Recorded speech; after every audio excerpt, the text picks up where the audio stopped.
Pete the Cat and a Bedtime Blues by Kimberly and James Dean.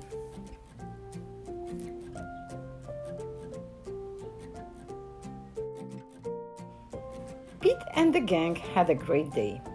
They've been at the beach, surf and sun, and tons of fun.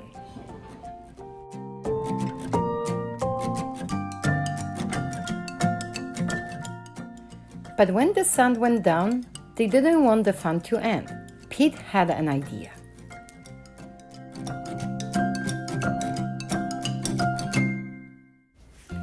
Hey, how about a sleepover?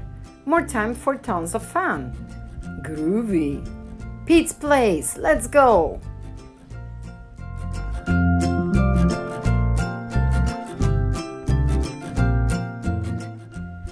The party was far out, but they knew they couldn't stay up all night. The gang decided it was time to say goodnight.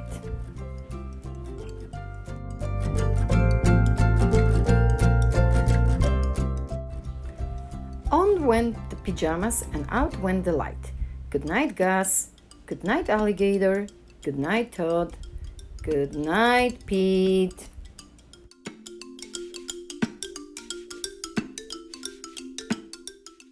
Pete was just about to catch some z's when...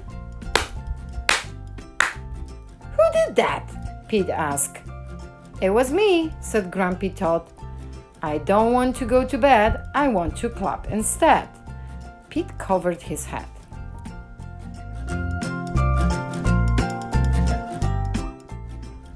"This cool cat needs to go to bed. Good night, Gus. Good night, Alligator. Good night, Toad. Good night, Pete. Time to sleep."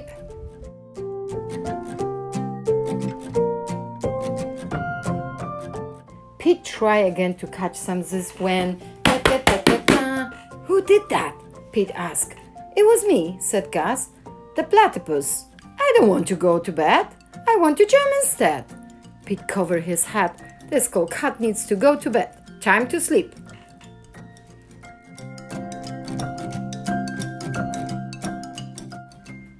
Good night, Gus. Good night, Alligator. Good night, Toad. Good night, Pete. Pete closed his eyes to catch some z's when he heard...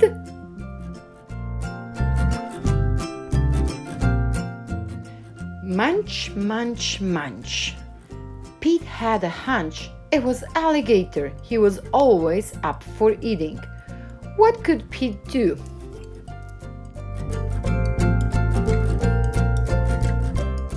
All the clapping, rat-tat-tat-tatting, and munching was giving him the bedtime blues. Pete had a groovy idea.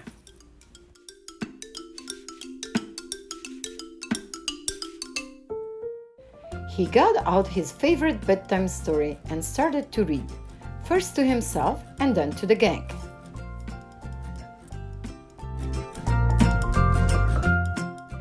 Pete noticed it was finally quiet. No more clapping, no more rat-tat-tat-tatting, and no more munching.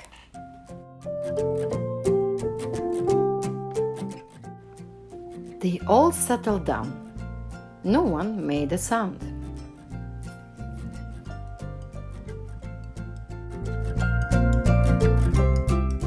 Pete yawned and turned off the light. Good night, sleep tight. Time to catch some zzz.